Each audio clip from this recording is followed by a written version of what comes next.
ओए भाई, तेरे को पता है कि WWE का ये जो पहला क्वार्टर है इस साल का, उसमें उन्होंने $350 मिलियन कमाए हैं। हाँ तो हम क्या करें, हमारी जेब में तो कुछ नहीं आया, उल्टा लिया ही है।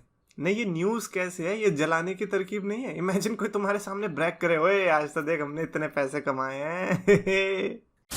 तो yes some champions of the world, मैं हूं 3DX Chetan. Yes, that news is very true कि भैया जो WWE का पहला क्वार्टर रहा है इस साल का, उसमें उन्होंने $333.4 मिलियन कमाए हैं, जो कि काफ़ी ज़्यादा है और ये कंपनी का रिकॉर्ड भी बन चुका है। And yes, you have to believe कि भाई साहब पैसा तो भाई साहब आता जा रहा है, चाहे कुछ भी, चाहे WWE कितनी बेकार लग रही हो लोगों को, फॉर सम रीज़न पैसा बह रहा है। ऐसा लग रहा है कि कोई अंडरवर्ल्ड माफिया है जो कि चाहता है कि WWE सक्सेसफुल हो, even though like product is not that good. However like let's just not से कि भैया प्रोडक्ट बेकार है, बिकॉज अगर आप 2017-18 से कंपेयर करोगे 2020, 21, 22, भाई सब गोल्डन डेज रहे हैं। मतलब मॉडर्न एरा में मेरे को तो लगता है कि ये दिन याद किए जाने चाहिए आने वाले 20 साल तक के लिए। But anyways, if there is a good news there is bad news too, because ऐसा भी कहा जा रहा है कि WWE प्लान कर रही है और भी ज्यादा रिलीज करने के लिए, यानी कि बहुत ही जल्दी हमें और भी सुपरस्टार्स के रिलीज होने की न्यूज मिल सकती है। शॉकिंग? नो, क्योंकि अगर आप देखोगे कि कितने सारे सुपरस्टार साइंड है WWE में, उनमें रिलीजेस तो डेफिनेटली ये करने ही वाले हैं। वैसे तो खाली हाथ किसी को बैठने नहीं देने वाले। और एक और चीज़, इंटरेस्टिंग पैटर्न आपने नोटिस किया होगा रिसेंटली कि लाइक उनकी परफॉर्मेंस के बेस पे भी उनको रिलीज किया जा रहा है।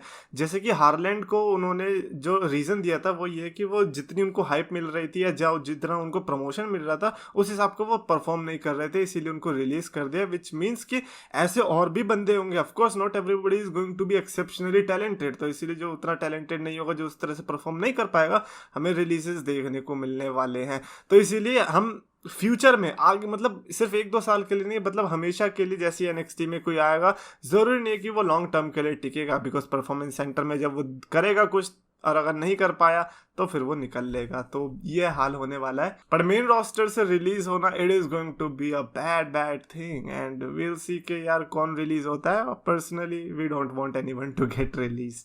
ऑल्सो रिसेंटली सेथ रॉलिंस की किसने वो फुटेज देखी जिसमें सेथ रॉलिंस जब आ रहे होते हैं तो उस टाइम पे Asuka, Bianca Belair and Liv Morgan, जिनका मेन इवेंट था रॉ में, तो जब वो जा रही होती हैं तो उस टाइम पे सेथ रॉलिंस और उनकी इंटरेक्शन होती है जिसमें सेथ रॉलिंस उन तीनों सुपरस्टार्स को डराने की कोशिश करती है।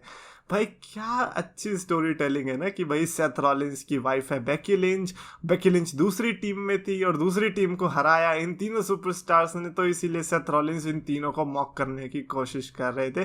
That was very funny and this is why I loved this character of Seth Rollins. मैं तो चाहता हूँ कि भाई सेथ रॉलिंस के पास ही ये दोनों चैंपियनशिप्स होनी चाहिए थी जिस तरह से ये बंदा खेल रहा है। बट खैर, हर बंदे का टाइम आता है, हर बंदे की एक एज आती है। अभी सेथ रॉलिंस को ये वाला टाइम एंजॉय करने दो, फिर उनके पास चैंपियंस भी आएगी, वो एज चैंपियन भी इंजॉय करेगा। बाय द वे, मैं इतनी तारीफ किसी की करना नहीं चाहता। मैं नहीं चाहता कि मैं तारीफ करूँ, अगले दिन वो रिलीज हो जाए फिर पॉपट हो जाए तो वो भी बेकार लगता है। एक मेरे को बड़ी लाइक इंटरेस्टिंग न्यूज़ लगी, क्योंकि कभी कभी कोई न्यूज़ होती है ना जो फनी होती है, तो ये मेरे को फनी वे में लगी थी। जैसे कि आपको पता है कि बिग कैस, पता नहीं किस नाम से, मॉरिसी के नाम से आए थे, ऑल एलीट रेसलिंग में उनका डेब्यू हुआ था, तो उसमें वार्डलो ने बहुत बुरी तरह हरा दिया था। But like sources are saying कि WWE में काफ़ी लोग जो है, या फिर कह लीजिए WWE जो है, उनके डेब्यू से इम्प्रेस्ड हुई है। यार WWE का ही अलग है यार, हम लोगों को जिस चीज़ पे बोरियत होती है उनको वो चीज़ पसंद आती है।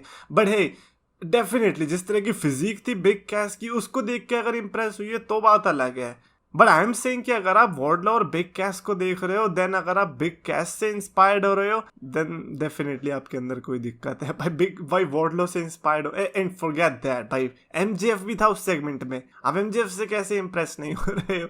But anyways, I don't see कि बिग कैस जो WWE में साइन करते हुए दिखाई देने वाले दोबारा से। Even if that happens, will see कि कैसे उसको प्ले आउट किया जाएगा without Enzo Amore. Oh by the way, क्या एक्चुअली में वो चैंट्स लगी थी? मैंने नहीं सुनी, क्योंकि ट्विटर पे मैंने देखा कि जैसे बिग कैस आए थे तो उस टाइम पे चैंट्स लग रही थी, we want Enzo, we don't want we want Enzo, no we don't, ऐसा चैंट्स लग रहा था। मैंने कहा अगर लग रहा है तो भाई बेस्ट है, अगर ऐसा है तो like all elite wrestling dynamite की जो क्राउड है वो सुधर रही है। पता है क्राउड को आप कैसे पता लगाते हो कि वो सुधर रही है? कि जब वो अच्छे सेगमेंट्स पे रिएक्शन दे अच्छा, और बुरे सेगमेंट्स पे सो जाए।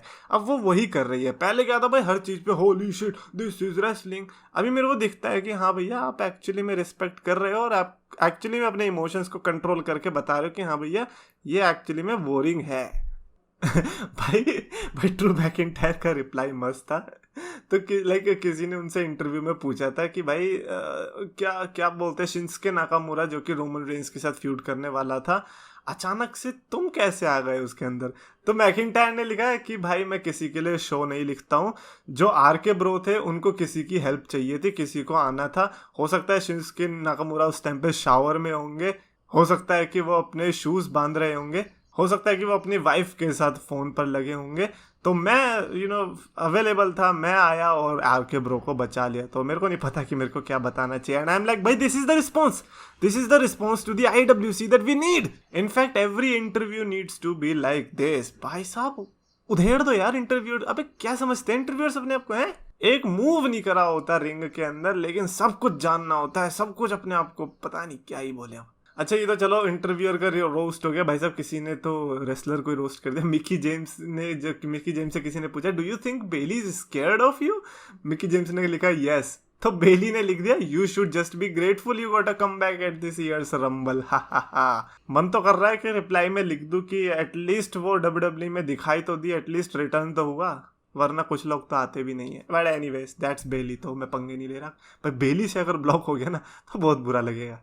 ऑल्सो लाइक ड्रू मैकिंटायर ने एक्नॉलेज किया भाई साहब रोमन, भाई पहली बात मैकिंटायर आप सिर्फ एक बार हारे हो भी सर्वाइवर सीरीज में, बड़ा मैच, अभी एक और बार हारोगे तब जाके एक्नॉलेज करो ना। तो उनसे जब पूछा गया था रोमन रेंस के बारे में कि वो एक्नॉलेज करते हैं रोमन रेंस को या नहीं, तो उन्होंने बोला कि मैं एक्नॉलेज तो करता हूँ कि मेरा जो फुट है वो उसके फेस से कनेक्ट होगा जब मैं क्लेम और मारूंगा। आई एक्नॉलेज द फैक्ट कि वो जो भी सच्चाई कहते हैं वो एक्चुअली में कूल थिंग है उनके कैरेक्टर के लिए। वो जो भी कहते हैं वो एक्चुअली में सच्चाई पे बेस्ड होते हैं। He is genuinely a needle mover, he is genuinely a huge attraction and he stage with in the character. He is not getting my acknowledgement except he tells the truth. लेकिन मैं उन्हें सच्चाई बताऊंगा और मैं वही बंदा बनूंगा जो उसे हराएगा।